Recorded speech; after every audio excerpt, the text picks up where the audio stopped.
এটা খোল, আমি বলে দিচ্ছি প্রথম থেকে না এখানে। হ্যালো বন্ধুরা, তোমরা সবাই কেমন আছো? নিশ্চয়ই ভালো আছো, আর আমিও ভালো আছি। আজকের হলো সেই স্পেশাল দিন, যেই দিনটার অপেক্ষায় আমরা সারা সপ্তাহ থাকি। হ্যাঁ, আজকে হলো রবিবার, ছুটির দিন। সারা দিন একসঙ্গে সবাই থাকবো, খাবো, মজা করব আর খুব এনজয় করব। তো এই দিনটার জন্য সারা সপ্তাহ আমরা অপেক্ষা করি।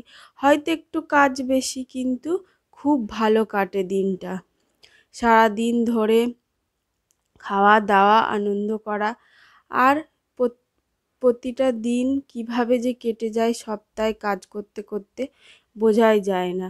তো দেখো, সকাল থেকেই তার তোড়জোড় চলছে যে কি রান্না হবে, কি খাওয়া হবে। রবিবার মানেই তো খাওয়া দাওয়া।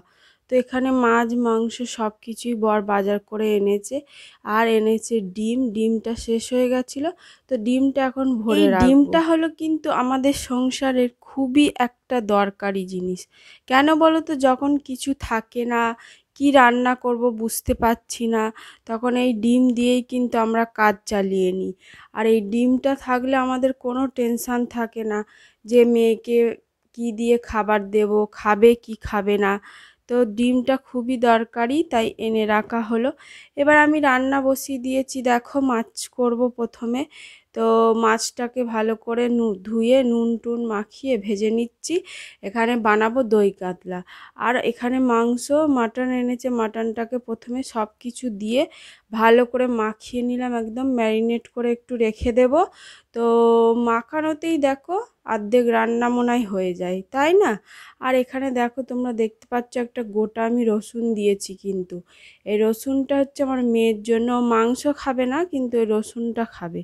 আর দেখছো একটু সাদা সাদা হয়েছে মাংসটা মাখানো।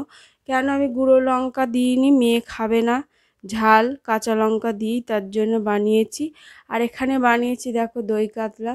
দেখতে এত সুন্দর হয়েছে, তো দেখাতেই মনে হয় হয়ে গেল। তো এখানে আমি এখন বানাচ্ছি মাটন।